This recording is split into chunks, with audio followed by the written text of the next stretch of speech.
तो जैसा कि मैंने आपको बताया था कि अपार आईडी अब पूरे देश के सभी राज्यों के सभी जिलों के सभी सरकारी स्कूलों के बच्चों को बनाना पड़ेगा अपार कार्ड, अपार आईडी कार्ड। तो ये अपार आईडी क्या होता है, अपार आईडी कार्ड क्या होता है, अपार आईडी कैसे बनाएं, ये सारी जानकारी मैंने कल ही एक वीडियो डाल करके अपलोड करके आपको दे दी थी। आज हम जानेंगे कि अपार आईडी के लिए कंसेंट फॉर्म कैसे भरेंगे, कंसेंट लेटर कैसे भरेंगे, क्योंकि इसमें आप भर क्या रहे हैं, क्या भर करके आप अपने स्कूल को दे रहे हैं, ये तो कम से कम आपको समझना पड़ेगा ना। इस कंसेंट को भरने से कहीं कोई नुकसान तो आगे आपको नहीं ना होगा। इस कंसेंट फॉर्म को सही सही कैसे भरना है, तो इस फॉर्म को भरने के साथ साथ आपको ये भी जान लेना है कि ये अपार आईडी जो आपका बनने वाला है शिक्षा विभाग के अंतर्गत आपके स्कूल के थ्रू, तो अपार आईडी के लिए आपसे कंसेंट लिया जा रहा है। कंसेंट का मतलब होता है सहमति, कंसेंट लेटर का मतलब हो गया सहमति पत्र, मतलब एक तरह से आप सहमति दे रहे हैं। अब सहमति किस चीज़ की दे रहे हैं, इसको बड़े अच्छे से आपको समझ लेना है, क्योंकि ये एक थोड़ा सेंसिटिव मामला है और अपने कुछ ऐसे पर्सनल डेटा को शेयर करने का मामला है जिसके बारे में कम से कम बच्चों का अवेयर होना, उनके गार्जियन का अवेयर होना बहुत ज़रूरी हो जाता है। देखिए, इसमें सबसे पहले तो क्या है कि एक पैराग्राफ आपको यहाँ से लेकर के यहाँ तक मिलेगा, ठीक है, और एक पैराग्राफ आपको मिलेगा यहाँ से लेकर के आपको यहाँ तक। अब मैं आपको बता दूं कि ये वाला पैराग्राफ आपको तब भरना है अगर आप 18 साल या उससे ऊपर उम्र को पूरा कर चुके हैं। और अगर कोई बच्चा जिसका ये अपार आईडी कार्ड जनरेट होने जा रहा है, अपार आईडी जनरेट होने जा रहा है, बनने जा रहा है, अगर वो बच्चा 18 साल से नीचे की उम्र का है तो उसको ये वाला फॉर्म भरना पड़ेगा, ये वाला खाली छोड़ देना होगा, इसको नहीं भरना होगा। ये बात पहले समझ लीजिए आप कि ऊपर वाला हिस्सा भरना केवल उसको है जो 18 साल की उम्र को पार कर चुका है, और नीचे वाला हिस्सा किसको भरना है, तो अगर 18 साल से नीचे हुआ है तो दोनों में से कोई एक ही भरना है आपको। या तो ये भरिए अगर 18 साल उम्र पार हो चुका है तो, और या तो ये भरिए अगर 18 साल से नीचे की उम्र है आपका तब, ठीक है। अब इसमें भरना क्या है, देखिए इसमें है कि ऊपर वाले में यहाँ पर आपको अपना नाम लिखना पड़ेगा। अगर आप 18 साल पार कर चुके हैं तो अपना नाम लिखेंगे, जिनका भी अपार आईडी जनरेट होना है वो अपना नाम लिखेंगे, यहाँ पर अपने पिता का नाम लिखेंगे, और उसके बाद जो है ना यहाँ पर आपको अपना एड्रेस लिखना होगा, ठीक है, ये आप समझ जाइए। अब ये 3 चीज़ केवल भरनी है तब अगर आपका 18 साल पूरा हो चुका है तब, कंसेंट लेटर में अपार आईडी के लिए। अब अगर 18 साल से नीचे है तो इसको पूरा खाली छोड़ दीजिए वैसे ही, इसमें कुछ भी ना भरिए, ना यहाँ पर भरिए, ना यहाँ पे भरिए, ना यहाँ पे भरिए। तो भरेंगे कहाँ, तो भरेंगे हम इस वाले बॉक्स में, ठीक है।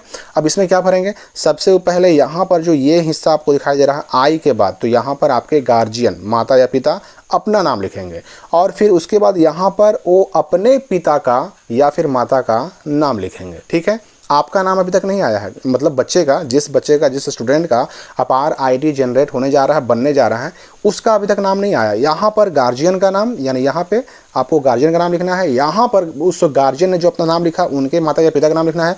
अब यहाँ पर जो है ना, यहाँ पर उनको अपना एड्रेस लिखना होगा रेजिडेंट ऑफ के बाद, और उसके बाद जो है ना यहाँ आप ध्यान दीजिएगा, तो यहाँ तक तो हमने लिख दिया एड्रेस। इसके बाद है capacity of guardian of, guardian of के बाद जो ये ब्लैंक है ना, इसमें बच्चे का, उनको अपने बेटा या बेटी जिनका अपार आईडी बनने जा रहा है उनका नाम लिखा जाएगा। अगर बेटा होगा तो यहाँ सन पर टिक लग जाएगा, बेटी होगी तो यहाँ पर डॉक्टर पर टिक लग जाएगा। और ऑफ के बाद जो है ना यहाँ पर आपको लिखना है एड्रेस, और रेजिडेंट ऑफ में यहाँ पर अपना स्टेट का नाम लिख दीजिएगा। इतना चीज़ आपको भरना होगा।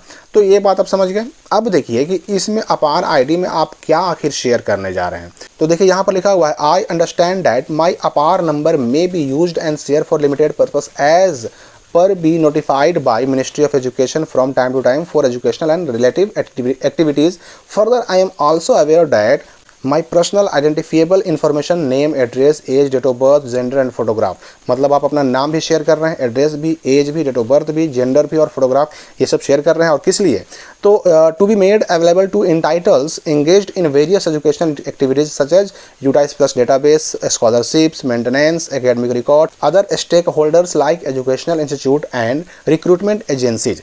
मतलब ये कि यहाँ पर आप जो अपना सारा डेटा शेयर कर रहे हैं ना, ये मिनिस्ट्री ऑफ एजुकेशन के साथ शेयर किया जाएगा। और मिनिस्ट्री ऑफ एजुकेशन क्या करेगा कि आपके उस डेटा को आपके एकेडमिक रिकॉर्ड को बनाने में, या फिर अलग अलग तरह के स्कॉलरशिप के लिए, अलग अलग तरह के डिग्रियों के लिए, या फिर अगर मान लेते हैं कोई रिक्रूटमेंट हो रहा है, कोई बहाली चल रही है, कोई नौकरी आ रही है, तो उसमें भी आपका ये डेटा शेयर किया जाएगा। मैंने कल ही आपको वीडियो में बताया था, उस वीडियो का लिंक मैंने डिस्क्रिप्शन में दे दिया है, उसको आप देख सकते हैं। मैंने उसमें भी बताया था कि ये अपार आईडी बन जाने के बाद आपके सारे जो एजुकेशनल रिकॉर्ड्स हैं ना, यानी आपने कितना पढ़ाई किया, क्या पढ़ाई किया, ये सब कुछ आपका अपार आईडी के साथ बिल्कुल लिंक हो जाता है। और कोई भी इंस्टीट्यूट या फिर कोई कॉलेज या फिर कोई यूनिवर्सिटी, ये अगर आपका अपार आईडी आप उसको जब देते हैं तो उस अपार आईडी से ही वो आपका सारा डेटा निकाल सकता है कि हाँ भाई आपने कितनी पढ़ाई की है। या फिर अगर कहीं आप नौकरी के लिए जाते हैं, चाहे वो प्राइवेट नौकरी हो, सरकारी नौकरी हो, तो वहाँ पर भी अपार आईडी देने के बाद आपका रिक्रूटमेंट यानी कि आपकी बहाली हो सकती है, अगर आपका अपार आईडी जनरेट है, क्योंकि उस आईडी के साथ आपके सारे डॉक्यूमेंट, सारी डिग्रियां, सब कुछ अटैच होंगी। तो ये आप समझ लेना है। अब नीचे में देखिए कुछ और भी भरना पड़ेगा आपको, चाइल्ड क्लास एंड सेक्शन, चूंकि ये बच्चों के लिए है और सरकारी स्कूलों के बच्चों के लिए है, प्राइवेट स्कूलों के बच्चों के लिए है, तो यहाँ पर क्लास और सेक्शन लिखना पड़ेगा। बच्चे का आधार नंबर लिखना पड़ेगा 12 अंकों का। यहाँ पर पिता अपना नाम लिखेंगे और साइन भी करेंगे, यहाँ पर माता अपना नाम लिखेंगी और यहाँ साइन भी करेंगे। इसके बाद डेट ऑफ कंसेंट में जिस दिन आप ये कंसेंट फॉर्म साइन करके दे रहे हैं उस दिन का डेट लिख देना है। उसके बाद जब ये कंसेंट फॉर्म आप अपने स्कूल में जमा कर देंगे तो आपका अपार आईडी जनरेट हो जाएगा। अपार आईडी जनरेट करने के लिए इस कंसेंट फॉर्म का देना साइन करके बहुत ज़रूरी है। तो मेरे ख्याल से कंसेंट फॉर्म को भरना आप सीख गए होंगे। फिर भी कोई डाउट आपके मन में अगर हो तो कमेंट करके पूछ सकते हैं। हम मिलते हैं अगली वीडियो में नए अपडेट के साथ।